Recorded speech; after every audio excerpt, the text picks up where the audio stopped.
Assalamualaikum warahmatullahi wabarakatuh. Kembali lagi ke channel Quanticon. Kali ini kita akan belajar mengenai angka indeks dari bukunya Douglas Lynn chapter 15. Oke, ini adalah tujuan dari pembelajaran pada pertemuan kali ini.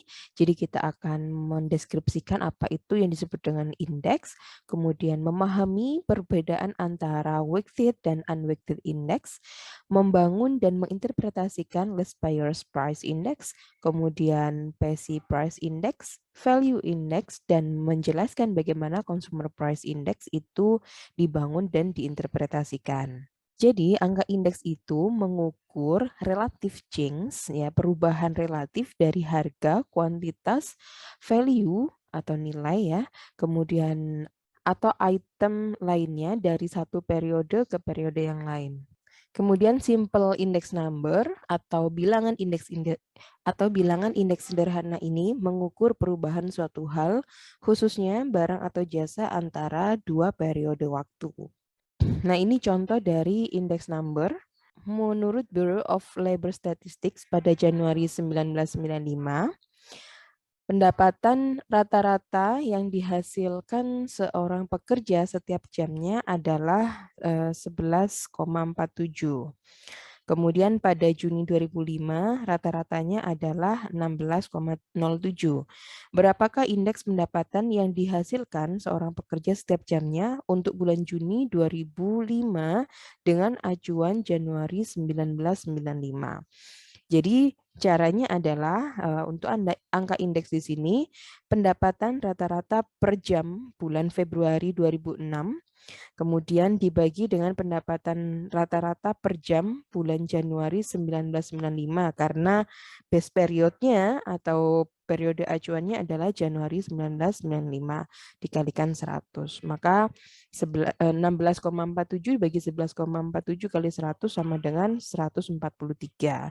Jadi diperhatikan periode mana yang dijadikan base periodnya. Nah, angka indeks ini juga bisa digunakan untuk mengkomparasikan antara satu item dengan item yang lain. Contohnya di sini, populasi provinsi British Columbia di Kanada pada tahun 2004 itu adalah 4.196.400 dan populasi Ontario itu adalah 12.392.700. Berapakah indeks populasi British Columbia dibandingkan dengan Ontario? Nah, sekali lagi kita harus tahu perbandingannya apa dengan apa. Jadi yang mana yang dibandingkan, mana yang menjadi pembandingnya, begitu ya. Nah, ini kan Kolombia dibandingkan dengan Ontario. Jadi dibandingin aja 4 juta sekian dibagi 12 juta sekian, hasilnya adalah 33,9. Misalnya contoh ini menunjukkan jumlah penumpang dalam jutaan untuk 5 bandara terbesar di Amerika pada tahun 2004. Berapakah indeks untuk Atlanta, Chicago, Los Angeles, dan Dallas dibandingkan dengan Denver? Ya, ini solusinya. Jadi untuk menemukan keempat indeks tersebut, kita bagi jumlah penumpang di Atlanta, Chicago, Los Angeles, Dallas dengan jumlah penumpang di Denver karena kan pertanyaannya adalah dibandingkan dengan Denver kayak gitu ya. Ini jumlah passenger di masing-masing bandara, kemudian indeksnya diperoleh karena perbandingannya adalah Denver, sekali lagi yang menjadi pembandingnya adalah punya Denver. Jadi 79,1 dibagi 37,5 dan seterusnya kayak gitu. Nah, sekarang kenapa kita harus mengubah data ke angka indeks? Jadi yang pertama, indeks ini merupakan cara yang sesuai untuk menjelaskan perubahan berbagai kelompok barang. Jadi indeks harga konsumen atau IHK sebagai contoh ini meliputi perubahan harga dari sekitar 400 item, misalnya termasuk bola golf, memotong rumput, hamburger, jasa pemakaman, dan biaya dokter gigi. Nah, harga dijelaskan dalam dolar per pound, kota, yard, dan satuan lainnya. Hanya dengan Hanya dengan mengubah harga dari bermacam-macam barang dan jasa ke dalam satu bilangan indeks, pemerintah Federal Amerika Serikat dan pihak-pihak lainnya yang memperhatikan inflasi mendapatkan informasi terbaru mengenai pergerakan harga-harga konsumen secara keseluruhan. Kayak gitu. Kemudian, mengubah data ke indeks juga membuat kita semakin mudah memperkirakan tren dalam suatu deret yang tersusun atas bilangan-bilangan yang sangat besar. Sebagai contoh, total penjualan retail di Amerika Serikat untuk bulan Juli 2005 adalah 357 juta. Kemudian untuk Juli 2004, total penjualan retailnya adalah 323 sekian juta gitu ya. Kemudian kenaikannya adalah sebesar 33.409.000. Ini tampak signifikan gitu kan. Nah, jika pada bulan Juli 2005 penjualan retail ini masih dinyatakan sebagai suatu indeks yang berdasarkan pada Juli 2004, maka kenaikannya adalah 10,3%. Jadi kita bisa membandingkan relatif begitu. Nah, pada beberapa situasi, kita ingin menggabungkan beberapa barang dan menciptakan indeks untuk membandingkan harga dari sekumpulan barang dalam dua periode waktu yang berbeda. Contohnya nih, kita mungkin tertarik dengan indeks untuk barang-barang yang terkait dengan biaya operasional dan pemeliharaan sebuah mobil, gitu ya. Barang-barang dalam indeks ini mungkin meliputi ban, ganti oil, dan bensin. Atau kita mungkin tertarik dengan indeks mahasiswa. Indeks ini mungkin meliputi harga buku, uang kuliah, penginapan, makanan, dan hiburan. Jadi sekian banyak item kita akan jadikan menjadi satu indeks gitu yang merepresentasikan kondisi item atau kondisi objek tersebut.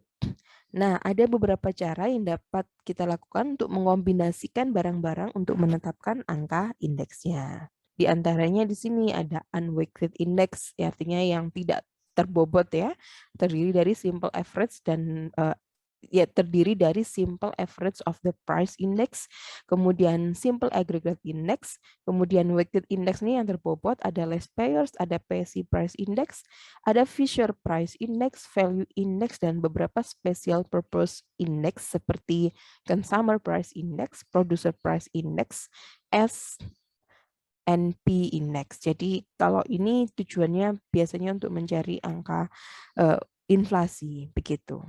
Unweighted indexes atau unweighted index atau indeks tanpa pembobotan. Di sini simple average of the price relative, jadi rata-rata sederhana dari indeks-indeks harga. Itu rumusnya adalah sigma PI dibagi dengan N. P ini menunjukkan simple index dari setiap masing-masing item. Kemudian N adalah number of item.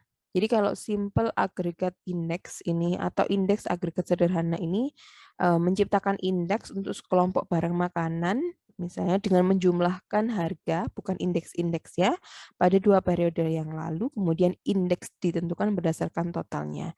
Rumusnya adalah sigma PT dibagi dengan sigma P0 dikalikan dengan 100.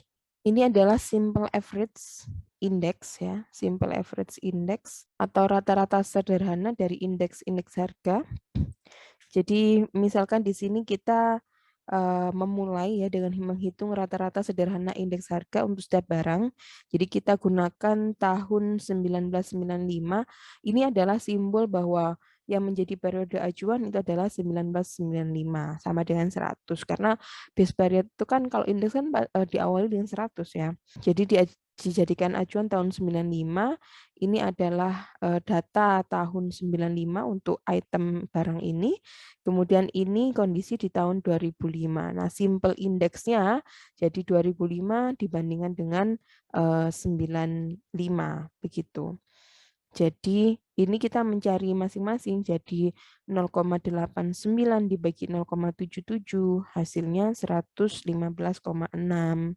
begitu. Kemudian 1,84 dibagi 1,85 kali 100 hasilnya 99,5 dan seterusnya.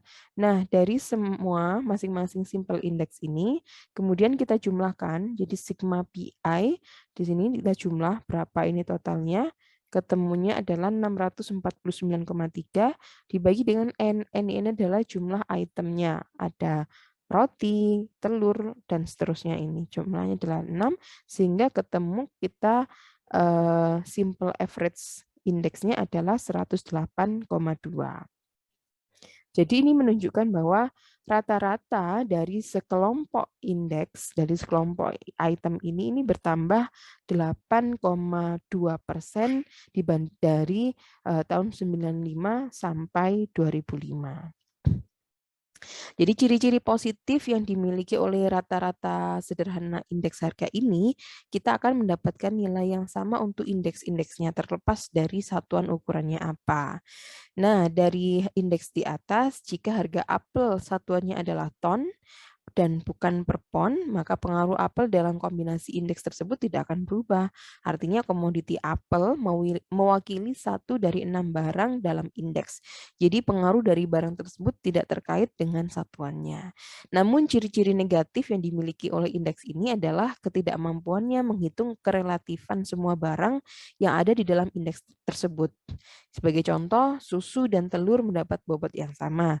Meskipun suatu keluarga pada umumnya mungkin lebih banyak berbelanja susu daripada telur sepanjang tahunnya.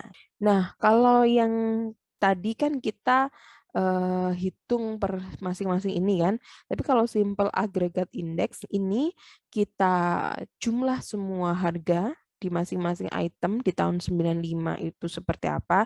Makanya di sini ada sigma P0. Kemudian harga di tahun 2005 kita total semua, makanya ini disebut dengan sigma PT. Maka kita tinggal indekskan yaitu total harga di tahun 2005 11,62 dibagi dengan total harga di tahun 95 sebagai base periodnya dikalikan 100, ketemunya adalah 106,2. Nah, karena indeks agregat sederhana ini dapat dipengaruhi oleh satuannya, maka indeks ini jarang sekali digunakan ya. Dari contoh ini kita nilai indeksnya kan akan berbeda jauh apabila kita gunakan untuk melaporkan harga apel dalam ton ataupun pon gitu ya. Nah, selain itu perhatikan pengaruh kopi terhadap indeks totalnya baik untuk tahun sekarang dan tahun acuan. Nah, kalau kita perhatikan di sini nilai kopi di sini adalah sekitar 40% dari total ya, dari total indeks. Jadi perubahan dalam harga kopi akan menggerakkan indeks tersebut lebih banyak dibandingkan dengan barang lainnya. Jadi kita membutuhkan cara untuk memberikan bobot yang tepat sesuai dengan kepentingan relatifnya. Gitu. Jadi ini jarang dipakai sekali ya, kayak karena sangat mengagregatkan gitu loh. Padahal di sini komponennya kan paling besar adalah kopi gitu. Bergeraknya kopi sedikit itu sebenarnya mempengaruhi dari indeks kita gitu ya. Nah, ini rumus dari less payers price index. Jadi, kalau kita perhatikan less payers price index ini jumlah harga dan jumlah awal barang-barang digunakan untuk mencari perubahan persen pada akhir periodenya ya. Jadi, entah dalam harga atau jumlah yang dikonsumsi bergantung pada persoalannya. Nah, sekarang adalah ini adalah rumus dari indeks harga less payers.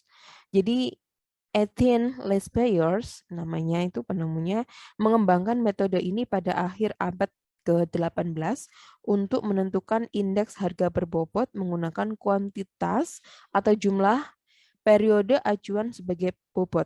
Jadi ini kalau kita perhatikan ini adalah harga dan kuantitas periode acuan sebagai pembobotnya. Nah, ini rumusnya seperti ini. Jadi sigma PT kalikan Q0. Bedanya sama PSI, kalau ini adalah harga tahun dasar dikalikan dengan kuantitas tahun yang dihitung gitu. Jadi bedanya di situ. Kalau ini dibalik, jadi acuan di sini ya. Jadi apa bedanya itu di sini. Nah, ini adalah Q0, kemudian ini adalah kuantitas dari tahun ke T gitu.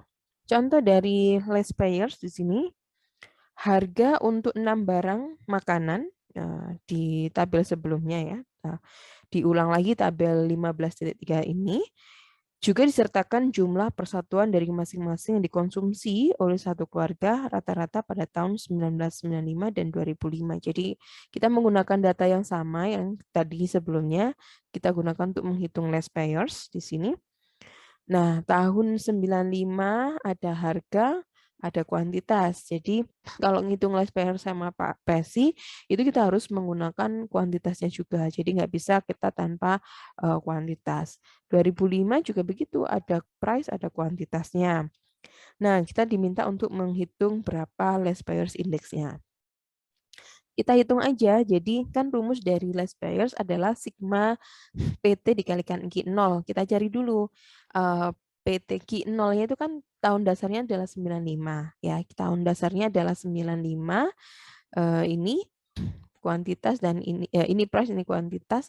Jadi price tahun ke T tahun 2005 ya, ini price tahun 2005 0,89 dikalikan dengan kuantitas di tahun ini tahun 95. Jadi ketemunya ini price dikalikan kuantitas dari tahun 2000 dari tahun 95.